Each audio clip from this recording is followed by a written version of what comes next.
Érase una vez. Así empiezan todos los cuentos de princesas, de reyes, de reinas, por lo menos los que nos han contado en nuestra infancia. Lo que nunca me hubiera imaginado es que hay una historia de un rey que fue un rey prohibido y que está dentro de la historia de la Biblia jamás contada.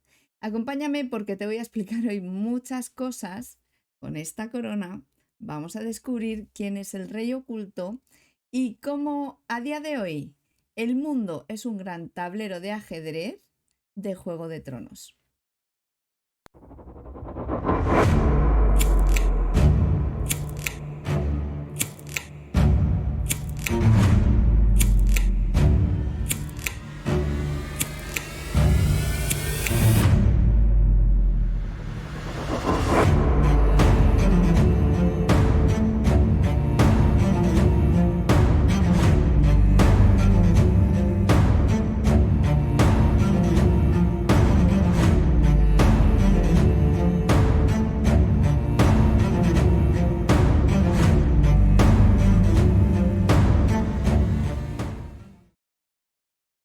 Hoy toca por aquí poner esto del artículo 19 de la Declaración Universal de Derechos Humanos y de la libertad de expresión.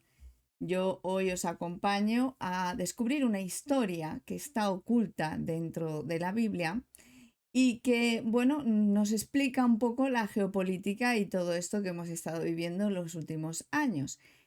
Este vídeo no representa ninguna institución, ningún partido político, ninguna ideología, simplemente yo es una investigación que he hecho y con esto no intento convencer a nadie, así es que saquen ustedes sus propias conclusiones. Hoy me he vestido para la ocasión para empezar a contarte una historia real. Como en Juego de Tronos hay un heredero prohibido y en ello implica también que tengamos España en jaque. En el último vídeo, en el de Moisés Neuralink, habrás podido ver, porque sabes que al final mencionaba a estas dos personas. Uno es Saladino, que fue sultán de Egipto y Siria, y otro es Kaibai, que también fue sultán mameluco de Egipto de la dinastía Burji. Y ya vamos a ver qué tienen que ver estos dos personajes con toda la historia de hoy, porque tiene que ver. Una tradición bíblica que cambió la historia y que por eso quizás no entendíamos nada, y espero que con esto empecéis a entender cosas. Un nombre bíblico que nos va a dar la pista es Jesurum, que quiero que ya os vayáis quedando con el nombre porque es importante. Una tradición manipulada pero ocultada frente a tus ojos, porque está frente a los ojos de todos en la Biblia. Un turbante, unas cruzadas y unos reyes católicos, porque el turbante me da a mí la pista, gracias a las investigaciones de mi anterior vídeo. Un prisionero de guerra, España en jaque, esto tiene que ver con nuestra actualidad, y el gen de origen, que está en el punto de mira, disfrazado de virus. Empezaremos por Jesús. Nos han enseñado a verle como el Hijo de Dios, como una figura mesiánica, terrenal, sin un linaje real, terrestre, que lo conecte con la tierra, ni con ninguna corona de aquí, en este mundo material del que pues continuamente se nos invita a rechazar y a huir. Le elevaron hasta los cielos, elevaron su reinado, su verdadero reinado, a los cielos y le dieron una categoría de Dios. Pero sin embargo, después nos lo torturaron hasta desvivirlo. ¿Qué pasaría si te dijera que su verdadero linaje fue suprimido de los relatos bíblicos y si la historia para entender esto estuviera oculta tanto en el Antiguo Testamento como en algunos textos del Nuevo Testamento que fueron deliberadamente tergiversados? Esta investigación que te muestro ahora va a revelar los puntos clave que desmontan la narrativa oficial y exponen la verdad enterrada por siglos hasta nuestros días. La primera pista la encontramos en Isaías 44:2, en donde dice: No temas, siervo mío Jacob, y tú, Jesurum, a quien yo escogí. El nombre de Jesurum aparece muy pocas veces en la Biblia y en el ámbito tradicional la interpretación que se le ha dado es como que es un título honorífico para el pueblo de Israel. Pero claro, al seguir analizando, descubro que no solamente se puede referir a Israel, porque cuando se quiere referir a Israel, habla de Israel. Entonces, aquí habla de dos personas, de dos entidades, de Jacob y de Jesurum. Y además especifica que Jesurum es el escogido por Yahvé, específicamente. Curioso, que es lo mismo que dicen los evangelios de Jesús, que también puede ser que esté hablando de esto, nos recuerda el nombre, ¿no? Moisés se despide de su pueblo en Deuteronomio 33. Mirad, esta es una de las cosas que ya os he dicho algunas veces. Yahvé, que lo pintan como un ser bondadoso y, vamos, genial. En este momento a Moisés le enseñó la tierra prometida y le dijo que no iba a pasar, por un evento que había sucedido en otro lugar de los que habían tenido el asentamiento, en el que su pueblo se quejó de que no tenían agua. Os recordaréis ese pasaje porque en ese momento Moisés le dijo que golpeara con la vara, con la famosa vara, que vais a ver una vara en todos en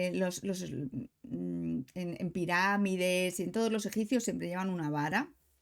Bueno, pues con esa vara tenía que tocar una piedra y de ahí una roca y de ahí saldría agua. Entonces, esto le sentó muy mal a Yahvé, que se quejara el pueblo. No solamente hizo ya en Números 11, porque se quejaron de lo que estaban comiendo, que estaban hartos de comer maná, y también hizo una escabechina allí. Pues entonces, en ese momento no se cargó al pueblo, pero lo que sí que fue condenar a Aarón y a Moisés. Y la manera en la cómo las condenó ya lo hablaremos en otro momento, porque no me quiero desviar mucho del tema. El caso es que en ese mismo momento estaba a las puertas Moisés de su final a manos de Yahvé. Y entonces él se empieza a despedir de todo el pueblo, en concreto de los hijos de Jacob, uno por uno.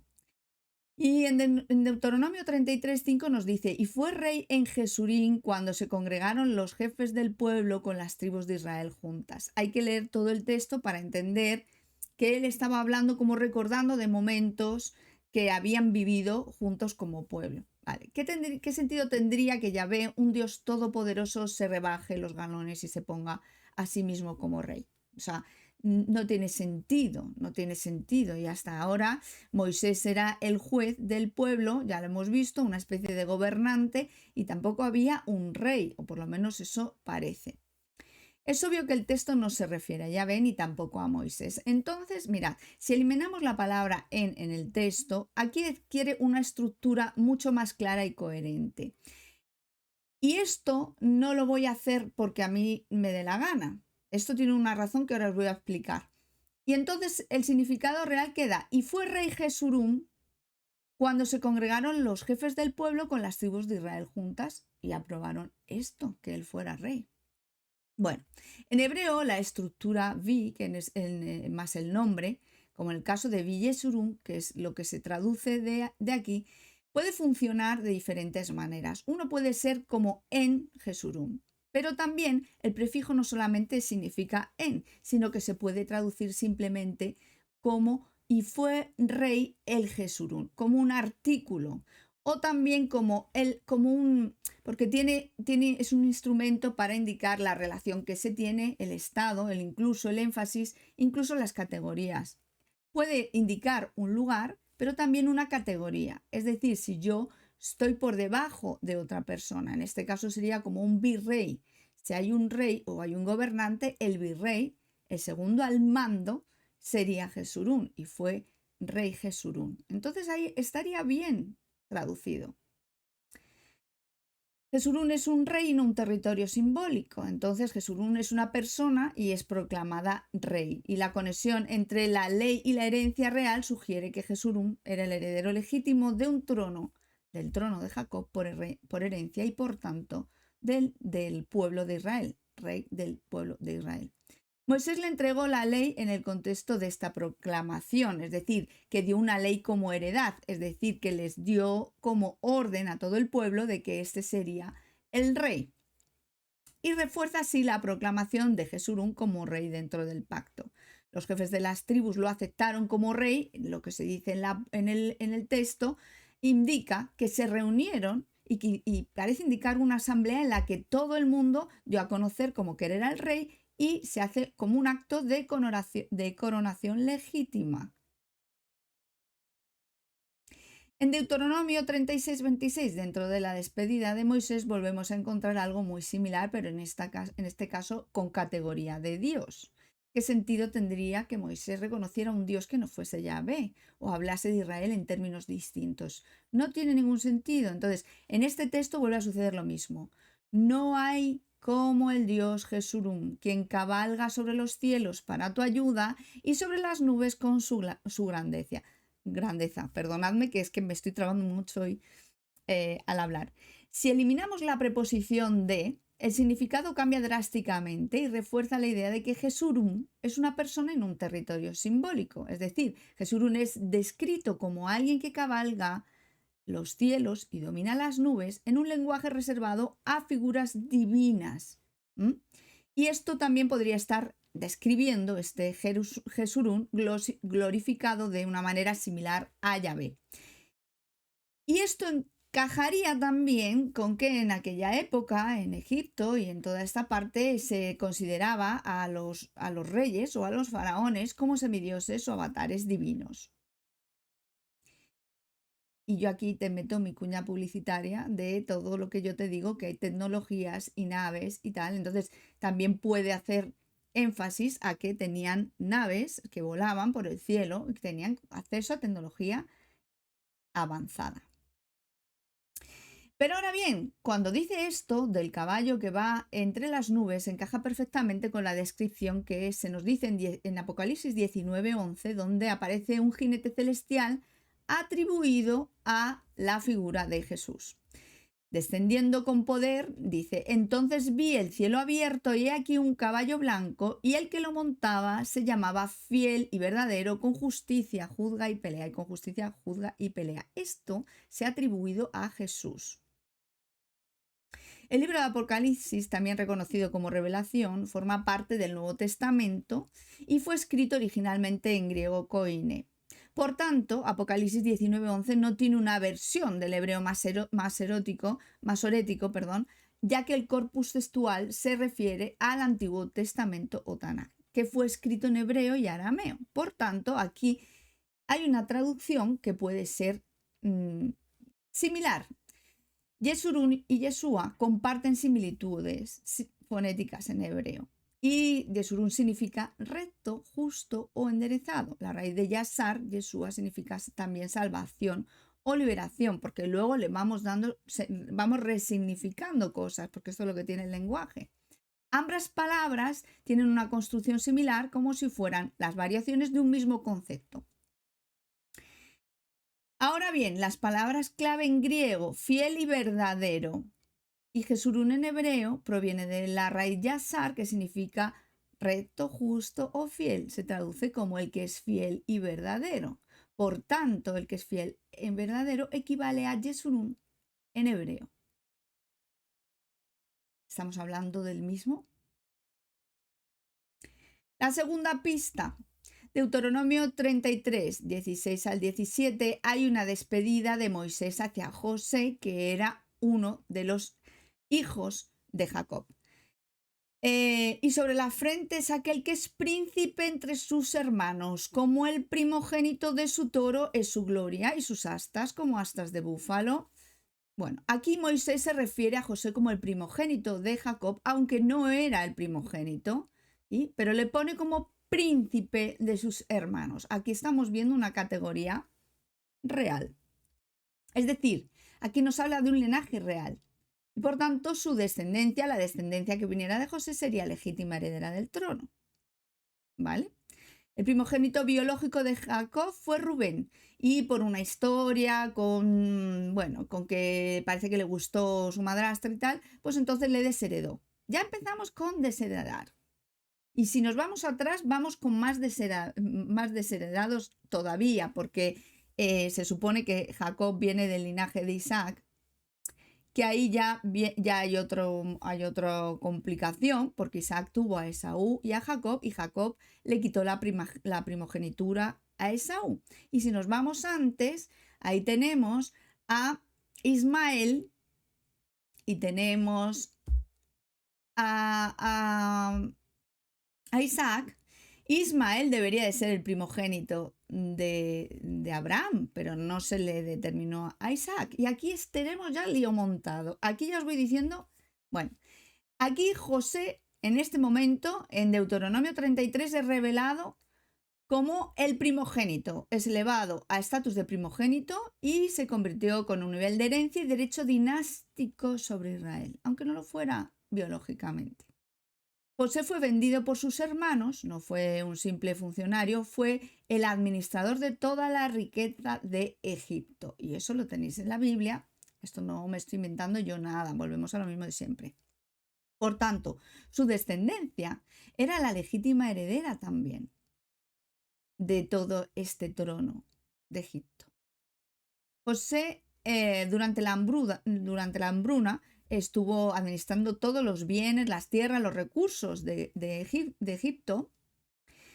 Y en términos modernos sería el equivalente a un presidente del gobierno, un primer ministro o un sultán. Un sultán. Fue un sultán de Egipto. Llegó a ser sultán de Egipto y quiero que os quedéis con esto que es muy importante.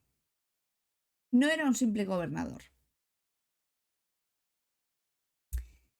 Es decir, era el segundo al mando después del faraón, tenía autoridad total sobre Egipto, administraba el grano, el comercio y el poder del templo, y su linaje no desapareció porque, bueno, aquí vemos que hay un Jesurún, que vamos a averiguar ahora más sobre esto. La tercera pista, que para mí es una bomba, la genealogía de Jesús en Mateo capítulo 1 ha sido utilizada durante siglos para justificar su conexión con la tribu de Judá y con la línea de David. Sin embargo, si analizamos el texto con detalle, encontramos una contradicción o una aparente manipulación oculta a plena vista. Desde el primer versículo se nos condiciona a creer que Jesús proviene de una línea, que es la de Judá, a través de David. A lo largo de los siguientes versículos hay una larga lista de nombres, construyendo un árbol genealógico que parece que confirma esta idea. Pero bueno, aquí viene el problema. Después de toda esta larga lista que intenta conectar a Jesús con Judá, el versículo 16 revela una verdad que contradice o aparentemente puede contradecir todo lo anterior. Y dice, además con un punto y aparte, es decir, es un versículo suelto que dice, y Jacob engendró a José, marido de María, la cual nació Jesús llamado el Cristo. Aquí está la clave también. El linaje que se ha estado trazando hasta este punto es el de Judá, que para que parezca legítimo. Sin embargo, el Evangelio de Mateo admite que Jesús es el hijo de José y por tanto hijo de Jacob. Y esto llama mucho la atención porque dirías, no, bueno, es que han coincidido los nombres. En los linajes no suele coincidir ningún nombre. Aquí no hay puntada sin hilo, no la hay. Ellos esconden la verdad frente a nuestros ojos y tenemos que saber descubrirla. Si Jacob es el padre de José, entonces Jesús es el nieto de Jacob. Y aquí tenemos una bien montada con este tema, lo que lo conecta directamente con el linaje de José y no el de Judá.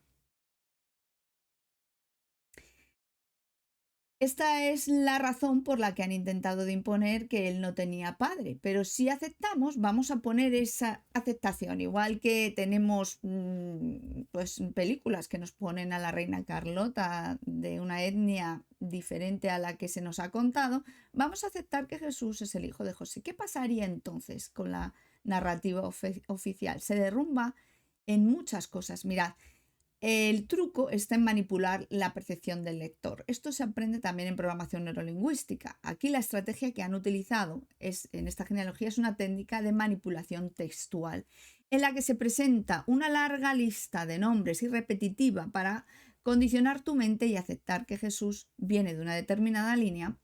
También te hacen creer que la conexión con David es inquebrantable al repetirlo 10.000 veces, pero al final del versículo te dicen la verdad, que Jesús es hijo de José, hijo de Jacob, y esto rompe toda la lógica de la genealogía anterior. Jesús no es un título poético, sino una persona real con un linaje directo. Ellos están obligados a decir la verdad. La historia de Jesús ha sido manipulada, tergiversada y reescrita para ocultar su verdadera identidad y linaje. Jesús no era el hijo de un carpintero ni el descendiente de David, sino el heredero legítimo de una dinastía. ¿Perdida o no tan perdida?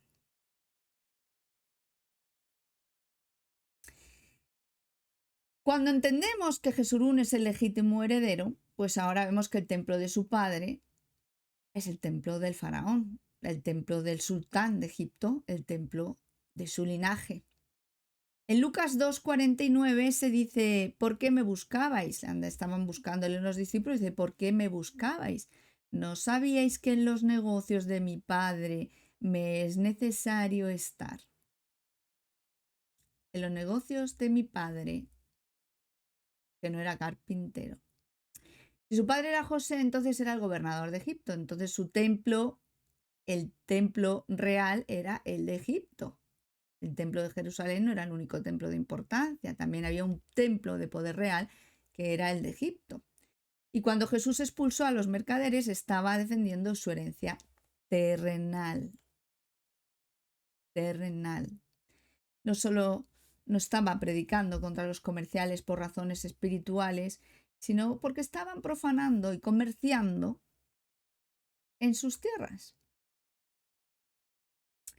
La túnica santa, y digo túnica, no sábana, ¿de acuerdo? La echaron a suertes, y esto es una prueba de que Jesús no era pobre. Uno de los detalles más ignorados en la crucifixión, que ya sabemos que no es la cruz, sino el empalamiento, es la escena en la que los soldados romanos echaron a suerte sus vestiduras. A primera vista parece un detalle sin importancia, pero si lo analizamos, se convierte en una prueba más de su noble linaje.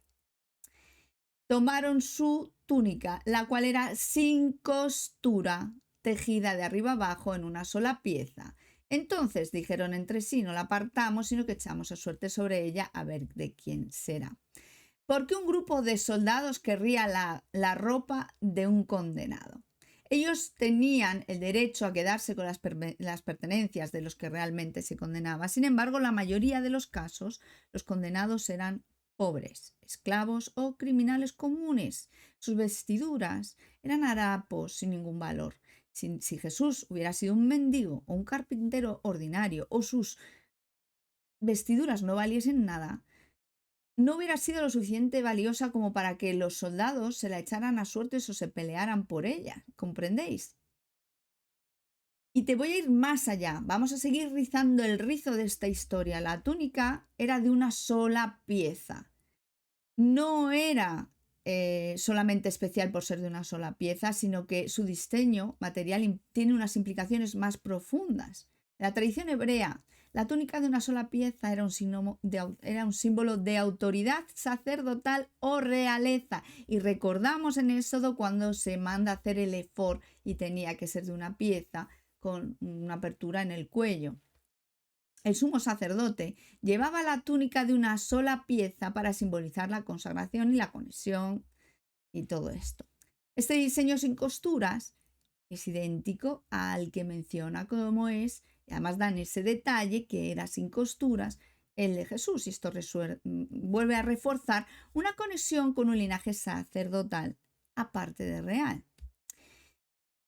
Él tenía un linaje noble de príncipe por parte de padre y de sacerdote por parte de madre. ¡Tachán! Aquí tenemos a la Bella María. La túnica de los ropajes de Jesús eran de cuna real y sacerdotal. Y entonces aquí digo, bueno, vamos a ver. Si la historia de que Jesús es hijo de José tiene que ser su madre de la misma época. de la época en donde está Moisés, donde está Aarón. Su genealogía debe alinearse con la de José, hijo de Jacob. Esto implicaría que su madre tiene que tener la línea en la misma época. Y me llama mucho la atención Números 21, donde se nos dice que cuando llegaron al Cades, allí murió María y allí fue sepultada. En la traducción original es Miriam, y entonces te dicen que, que en la Biblia, la versión tradicional, tanto María como Miriam es lo mismo. En este texto se está refiriendo a Miriam, la hermana de Moisés y Aarón, que se la menciona varias veces porque ella era profetisa y era de la tribu de Leví, de los sacerdotes. ¿Qué pasa? Que te han contado lo mismo, pero de otra forma. Te dicen en la versión oficial que Santa Ana, la madre de María la Virgen, era la que provenía de la tribu de Leví. Demasiadas coincidencias. Es una distracción para ocultar realmente la época en la que esto parecía ser. Colocaron la verdad en el personaje equivocado para cambiar la línea de descendencia, pero sí estar obligados a decir la verdad. Bueno, a decirte, si María y Miriam es lo mismo en la Biblia, ¿por qué intencionalmente te ponen María y no Miriam? ¿Por qué no, si me has estado hablando de Miriam como hermana de Moisés, ¿por qué no sigues diciendo Miriam? Pues porque están obligados a decir la verdad.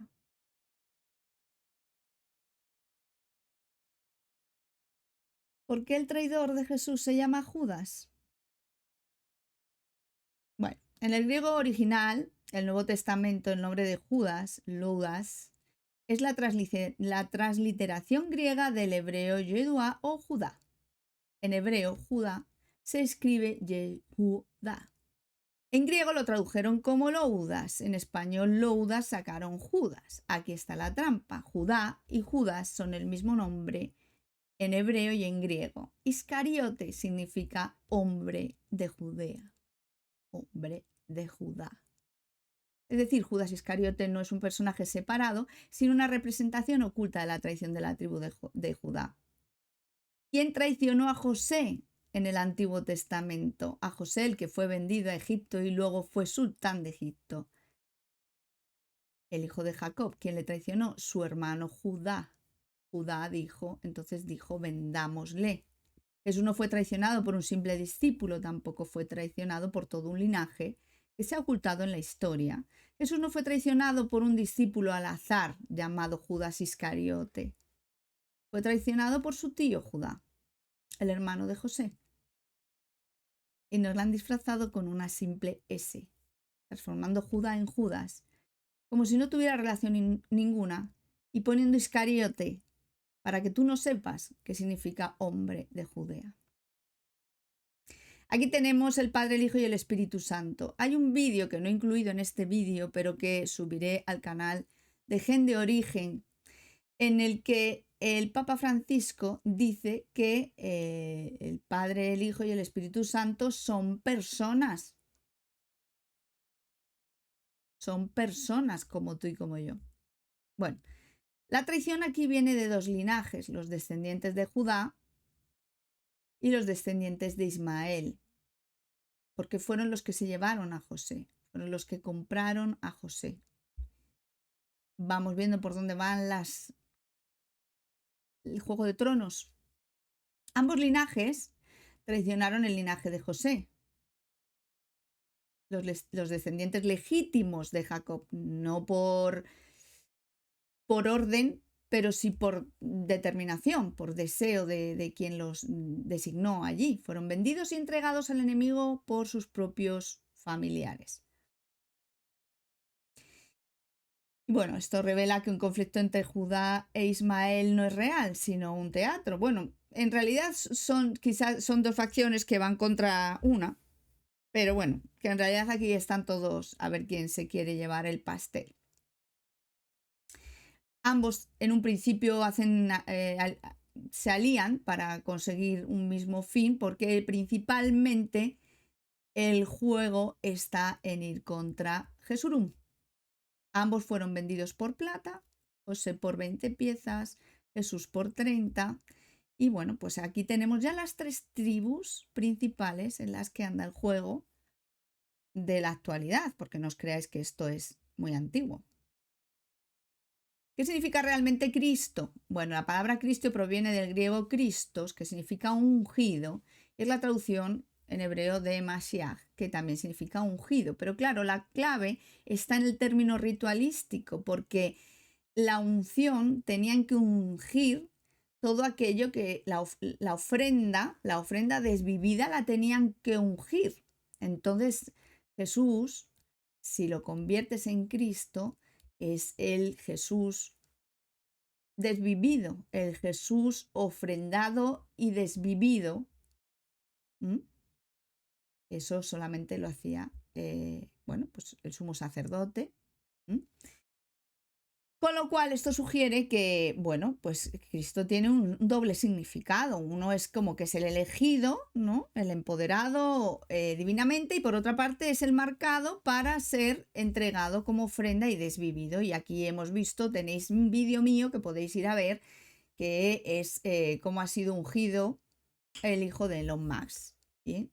El anticristo, entonces, no solamente es el oponente de Cristo, sino también tiene muchos significados, porque también es quien va o quien se niega a ser ofrecido y desvivido, y también el linaje que reclama su identidad. ¿Mm?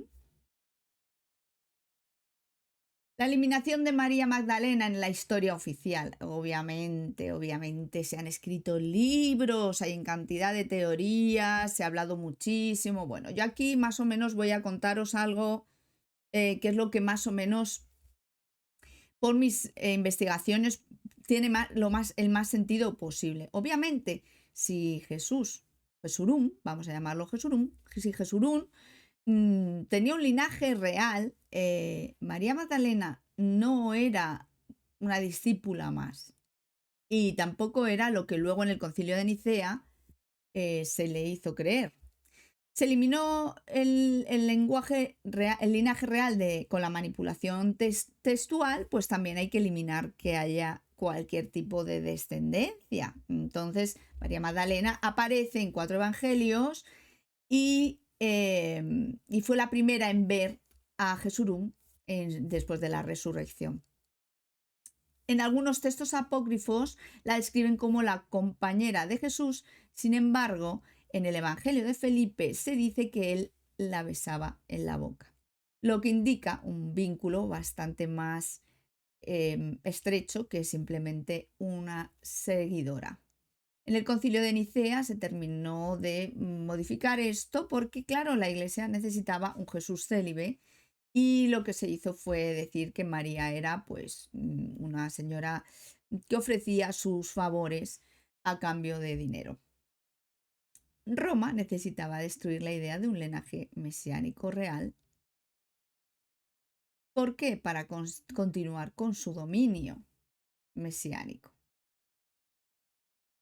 El linaje perdido de Jesurum y María Magdalena, pues se dice que indican que primero viajó a Egipto y luego a Galia, Francia, pero es que ella ya estaba en Egipto. Ella estaba en Egipto.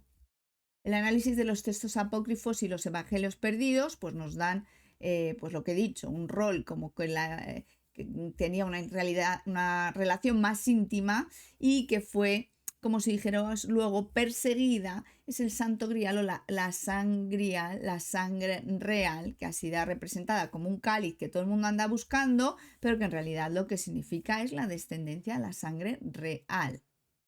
Que bueno, que ya os digo que siempre los reyes tienen sangre azul, dicen. No es la misma que la nuestra. Bueno, pero yo tengo corona, ¿eh? A ver, el siguiente movimiento de María, pues fue más o menos, se le ubica en lo que son los linajes reales europeos, en particular la dinastía merovingia de los reyes de larga melena. De los reyes de larga melena. Y en este análisis de los textos, pues volvemos a ver.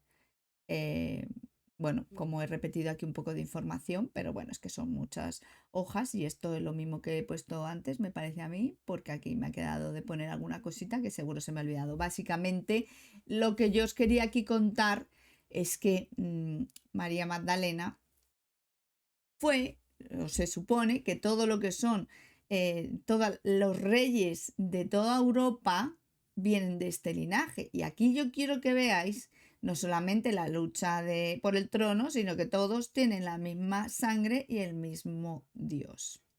Jesús no era descendiente de David, sino hijo de José, de Jacob y sobrino de Moisés. Además, su linaje y su trono fue usurpado por la tribu de Judá, pero también vemos que la tribu de Ismael está metida por en medio, porque fue quien compró a José y luego se lo vendió al faraón de Egipto.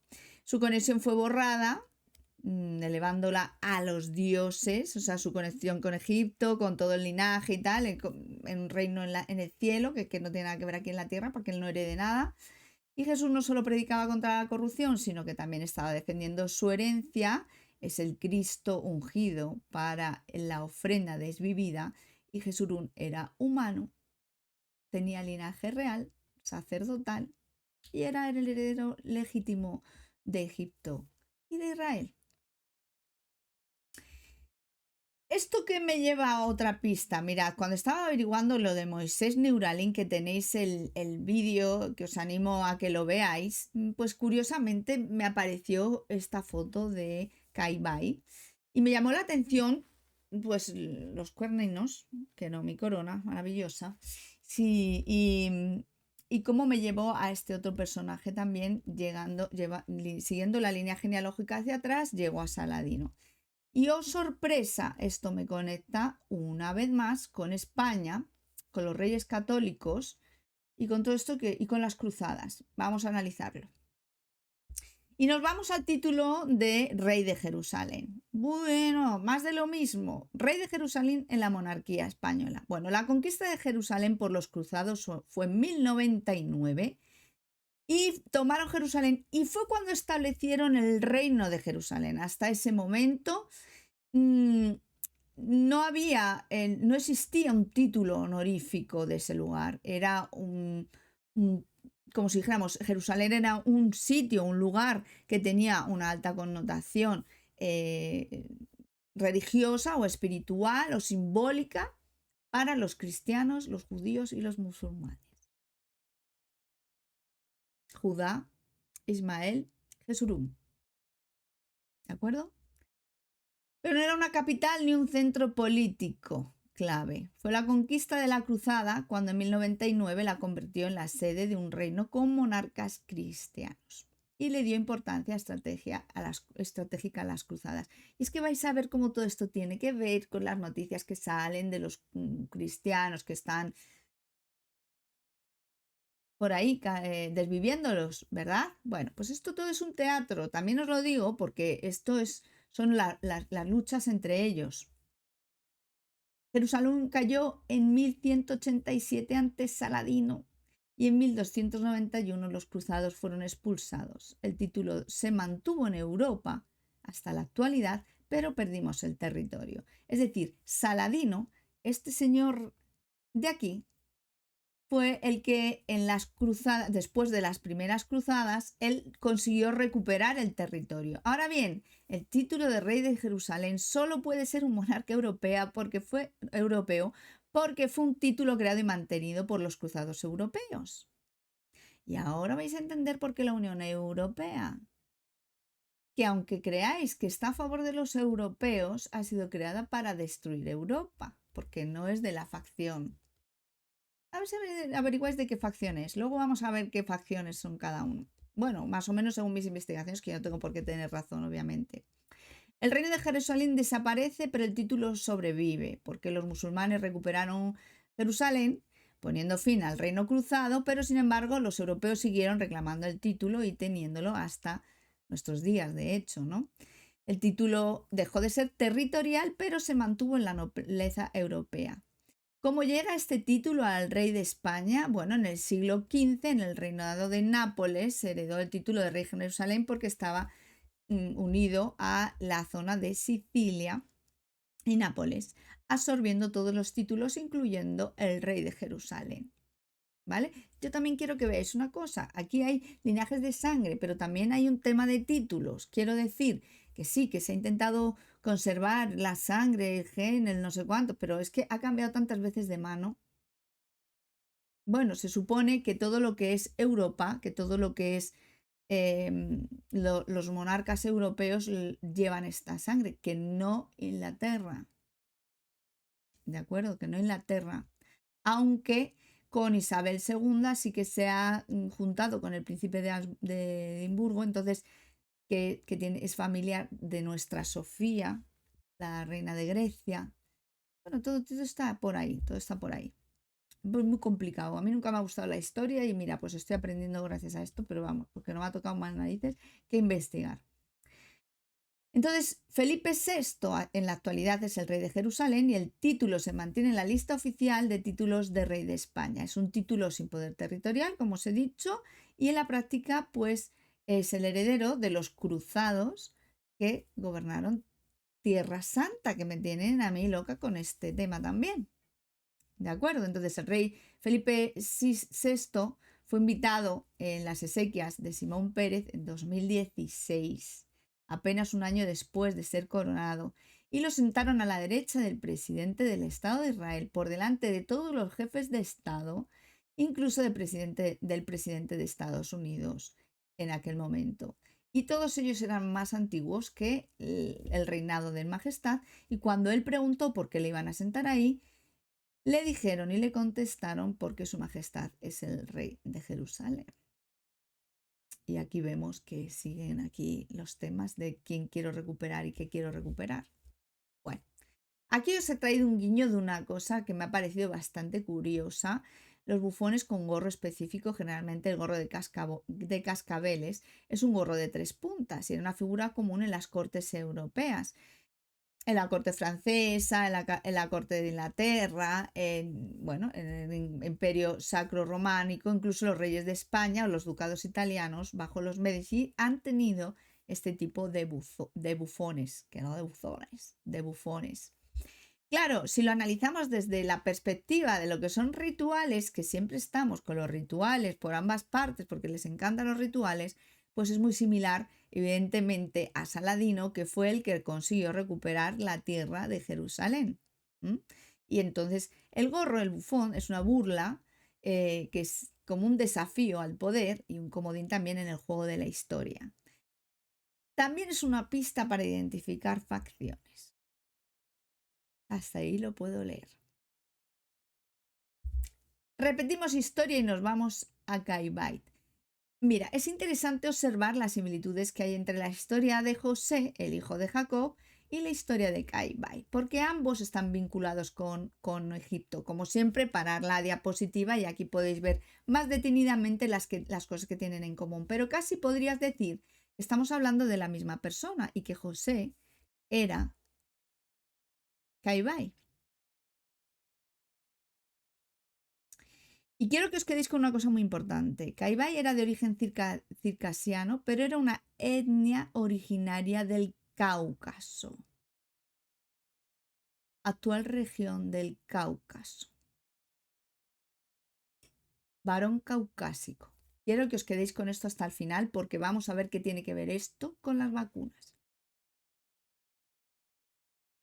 La relación entre los reyes católicos y el comercio con el trigo. Fijaos, los reyes católicos, que quizás no lo hemos visto suficiente, aquí lo que yo me quedo de toda esta diapositiva es que los reyes católicos le suministraron trigo a Caibait. José salvó a Egipto almacenando trigo. José fue vendido como esclavo, igual que Caibait fue vendido como esclavo. José terminó siendo sultán de Egipto. Caibait terminó llegando a ser sultán de Egipto.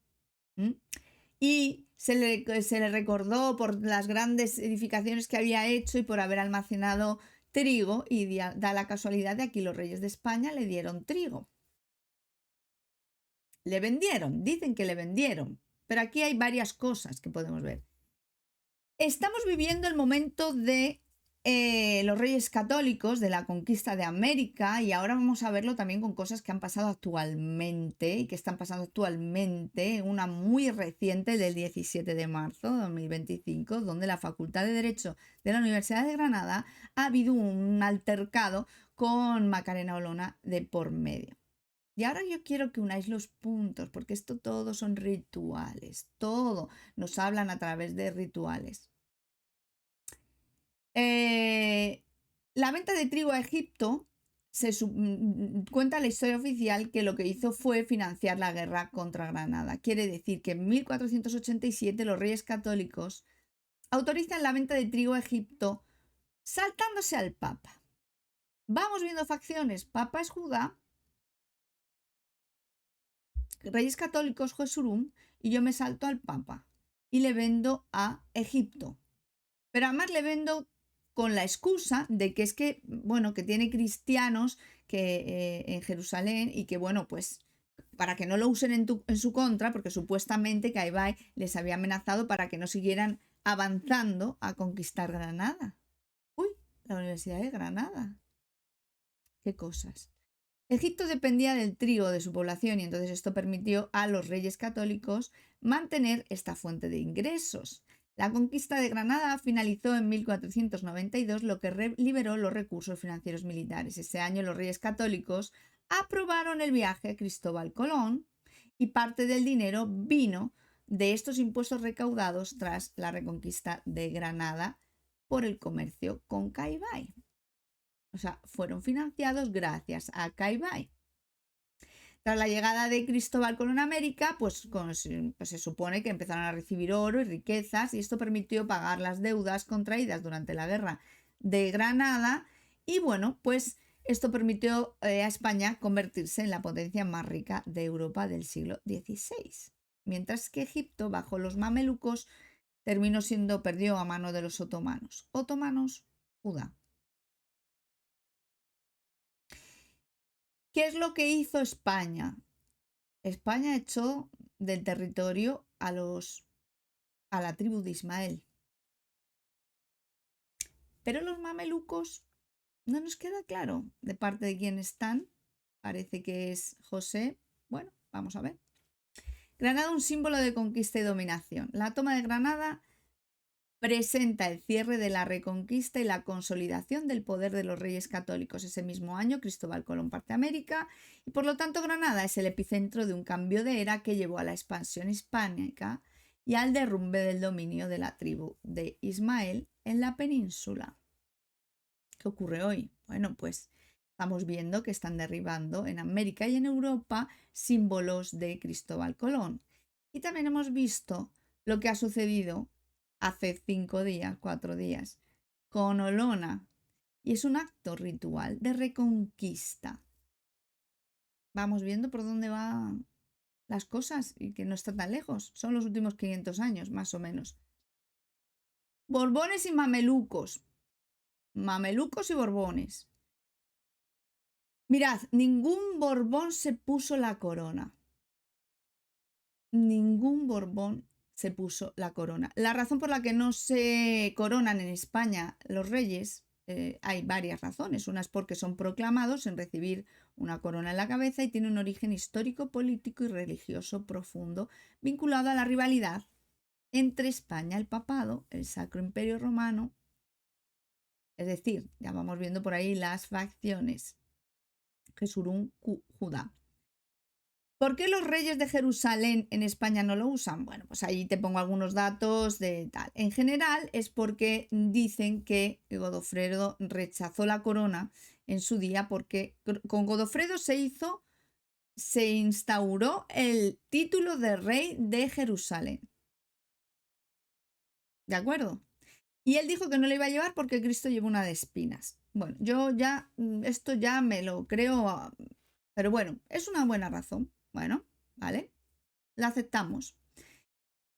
Ni Juan Carlos ni Felipe fueron proclamados, o sea, fueron proclamados pero sin ceremonia de coronación. No hubo unción, ni iglesia, ni corona. Cosa que no ha sucedido en la boda de Felipe con Leticia. No por corona, sino porque ha habido iglesia de por medio y el Dios de Abraham. Bueno, ¿por qué sí llevan traje militar? ¿No os habéis dado cuenta de esto? Me ha quedado deciros que Caibay era un militar, pertenecía a una larga estirpe de militares. los mamelucos han sido militares. La monarquía española tiene un rol profundamente militar. El rey de España es capitán general de los ejércitos y representa supuestamente en la Constitución, que ya os digo que esto también es otra facción, la unidad de la soberanía del Estado, pero bueno, a hechos prácticos no es verdad, porque eso también tiene algo profundo detrás. Los reyes católicos pues también tenían ejército y tal, pero ellos tampoco se coronaban. Y bueno, pues quizás es un mensaje subliminal de autoridad, ¿no? De liderazgo, de uniforme, habla de orden, de lealtad. Pero me llama mucho la atención cómo aquí está todo como entramado, ¿no? O sea, Caibay ayuda a los reyes católicos a hacer un imperio mucho más grande, a pesar de que luego él caiga ante los otomanos. Tiene mucho que ver su historia con la historia de José, padre de Jesurum. Tiene que ver con el título de rey de Jerusalén y me llama mucho la atención el traje militar. Mirad, yo no pertenezco a nada. Yo solo estoy dando información. Yo solamente estoy trayendo aquí cosas para que observéis. Yo no digo nada. Yo hablo de la Cruz de Malta, por ejemplo, que tiene 8 puntas y está usado desde el siglo XII como insignia por los caballeros hospitalarios de la Orden de San Juan de Jerusalén, también llamada de Malta. Carlos I de España le dio feudo a esta isla y entonces pues le otorgó esto. Viene de los vínculos con las cruzadas, de la primera vez que se instauró el título de rey de Jerusalén. Y todos estos señores que vemos aquí, que bueno, que nos han hecho temer mucho a uno, pero mirad, independiente, yo no voy a decir, para mí ninguna facción es buena, lo digo ya, solamente te estoy contando la historia, el enrejado que hay aquí, punto. Ahora bien, el del medio, viendo toda la historia que os acabo de contar, se entiende por qué está luchando contra unos y no contra otros. Y se entiende por qué hay un linaje que viene de Europa y por qué hay otro linaje que viene de otro lugar, de una tribu y de otra tribu. Diferentes tribus. Y bueno, y aquí también os doy un dato acerca de los jesuitas, que fueron creados por Roma, con lo cual ellos tienen otro tipo de cruz, que no es la cruz de Malta. Y estos son simbolitos. Mira, vais a ver simbolitos en cruces, en pines. El que lleva el pin de la Agenda 2030, el que lleva el pin de una cosita de circulito rojo que ha repartido ahora el Sánchez para una reunión. Todos son símbolos, porque son sus rituales. Ningún Borbón se puso la corona. Se supone que Baldún dijo que, bueno, que era... fue un gran líder contra Saladino, que tenía lepra, y se dice que debido a su fe cristiana pues rechazó la corona real, porque él solo llevó una corona de espinas y tal. Bueno, el otro que hemos visto también hizo lo mismo. Ahora bien, ni Juan Carlos, ni Sofía, ni Felipe se han puesto la corona nunca. Siempre se ha quedado fuera en un cojín, cosa que no hacen, por ejemplo, en Inglaterra. ¿Por qué? Porque lo que hemos visto en España se proclama, no se corona. ¿Y esto que nos recuerda a la proclamación que le hicieron a Jesús? Jesús nunca fue proclamado, nunca fue coronado rey, porque la corona que le pusieron los de la tribu que ya sabemos fue de espinas, pero sí fue proclamado, fue aclamado por el pueblo, el rey de Israel. Y aquí os pongo una cosita en rojo, de cómo empezó el golpe a la corona. Y el golpe a la corona comenzó cuando murió el primer señor de la diapositiva anterior. De esta diapositiva, este primer señor, que pertenece a la tribu de Jesurum y quiso instaurar y restaurar el título con los Borbón. ¿Y qué pasó? Pues que a su fallecimiento, no sabemos si provocado o natural, pues le hicieron prisionero de guerra. Y eso ya hablaremos. Hablaré más en el canal de Gen de Origen, porque aquí en YouTube no puedo decir muchas cosas. Eso te digo y una cosa, el rey no lleva corona, pero Leticia, mira, como la mía. Mira qué bonita, ¿eh? Preciosa, ¿eh? Me siento Leticia total. ¿Por qué?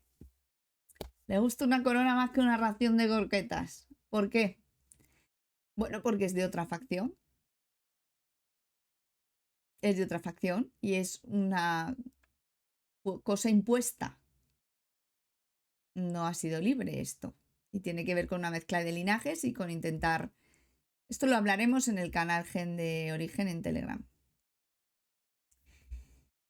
Los Borbones son los últimos guardianes del linaje de Jesurún. Bueno, conservan el título de rey de Jerusalén, eso es cierto.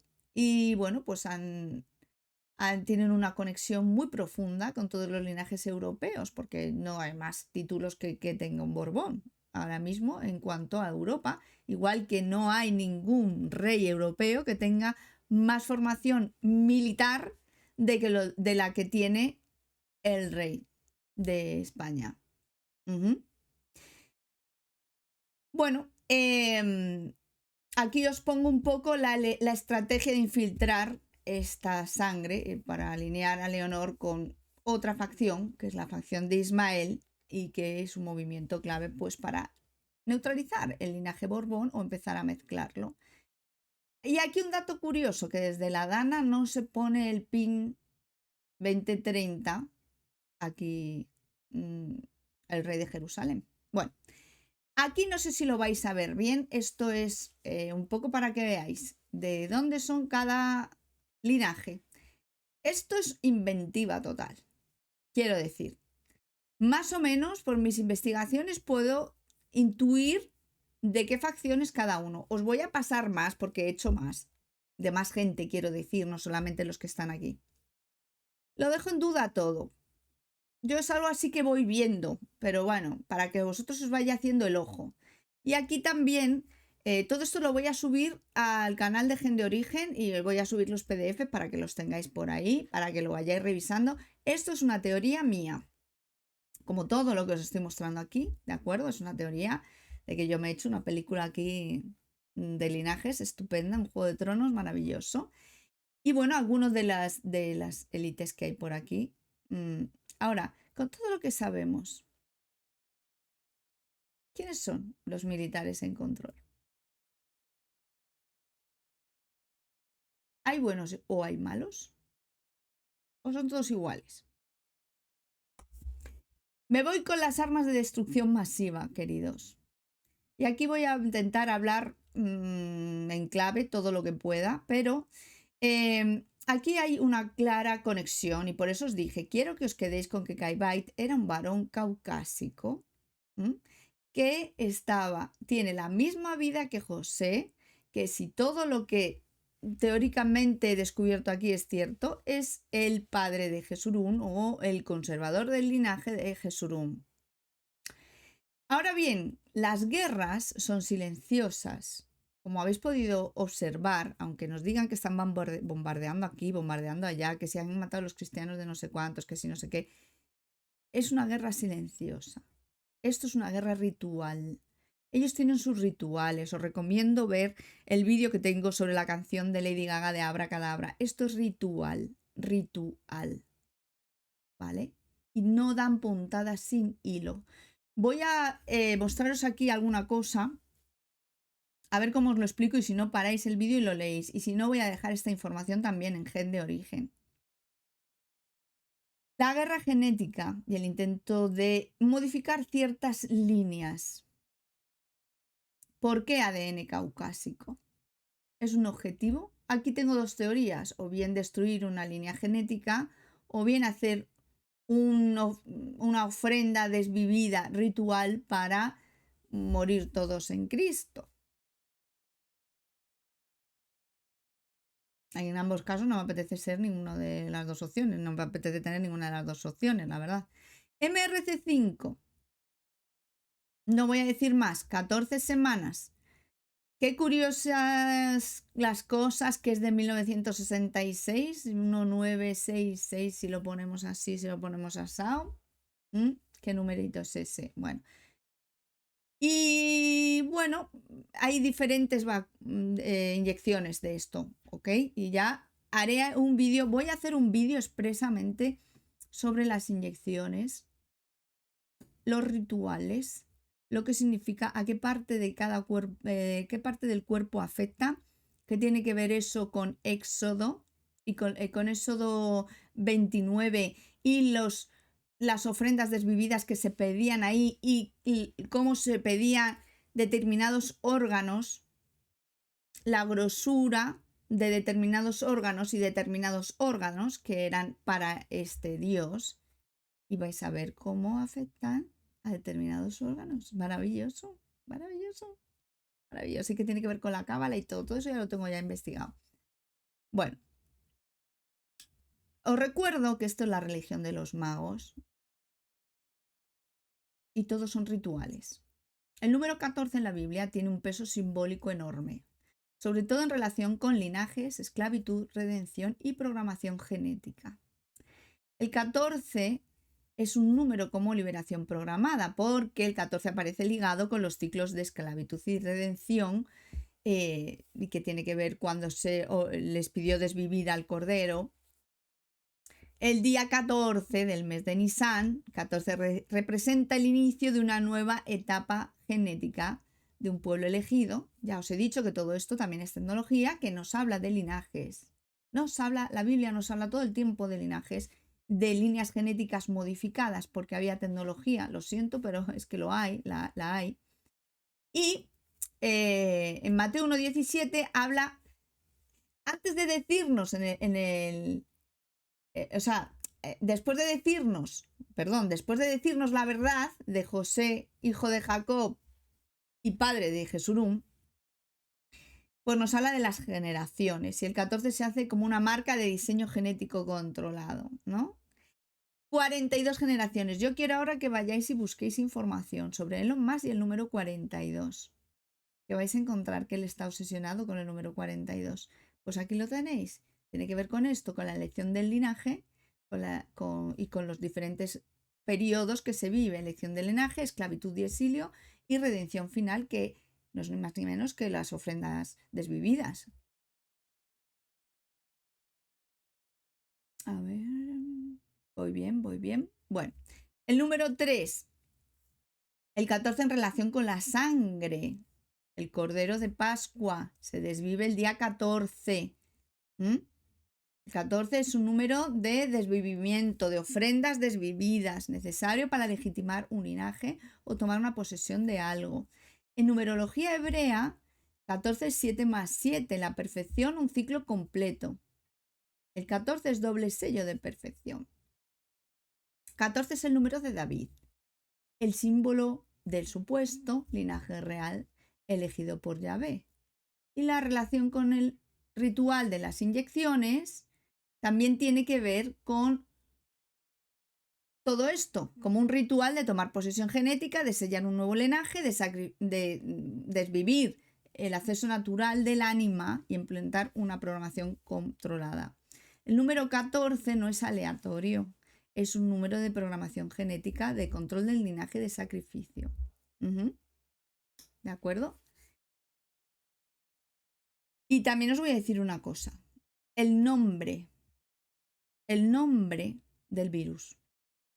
Corona. Ay, que se me cae la corona. Mira, tampoco todos los días, ¿eh? Corona. Para mí, no hay ningún bando bueno, porque todos sirven al mismo Dios. Si esto es verdad, lo mismo que yo he descubierto lo pueden decir ellos. El bando bueno puede decir la verdad, puede contar qué es lo que está sucediendo, pero para mí, este tal José formaría parte de la línea genética modificada por Yahvé, con lo cual ellos son de sangre azul. ¿Por qué? Porque no son humanos. No lo son. Esta es mi opinión personal, la cual no quiero influir en nadie. No quiero influir en nadie. Todos vienen del mismo sistema, que es el sistema de Yahvé. Es un sistema de ofrendas desvividas. Es un sistema. A no ser que hayan modificado la parte de Yahvé, los mismos que han modificado el linaje legítimo de Jesurún, que esa sería la única posibilidad de que sean realmente algunos que vayan a favor del ser humano. Todo lo demás nos utilizan para un fin que ya explicaré, que tiene que ver con el arca. Y el arca es un condensador de almas. Y lo utilizan para un portal, para otra cosa, que no es nada de esta humanidad.